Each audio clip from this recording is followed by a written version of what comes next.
তো আমরা তো বাসায় বসে আসলে খাচ্ছি দাচ্ছি, কিন্তু প্রতি মুহূর্তে আমাদের অন্তরের মধ্যে রক্তক্ষরণ হইতেছে।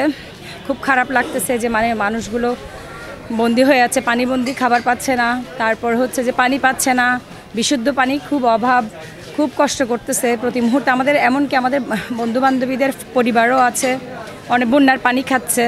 তো সার্বিক এই পরিস্থিতিগুলো চিন্তা করছি যে বাসায় বসে তো হাজারি করে কোনো লাভ নেই, আর ফেসবুকে পোস্ট দিলেই তো সব সমাধান নয়। ভাবলাম যে এই জন্য আমি কিছু করি, কিছু শুকনা খাবার, পানি নিয়ে আসলাম, তারপর প্রতিবেশীদের থেকে কাপড় চোপড় সংগ্রহ করে কিছু নিয়ে আসলাম। এই সংকটাপন্ন পরিস্থিতিতে আপনারা সবাই এগিয়ে আসুন, মানুষের পাশে দাঁড়ান। মানুষই মানুষের জন্য। আজকে ওদের বিপদ হয়েছে, কালকে আমারও হতে পারে। আমরা প্রতিবেশী হিসেবে সবার পাশে দাঁড়াবো।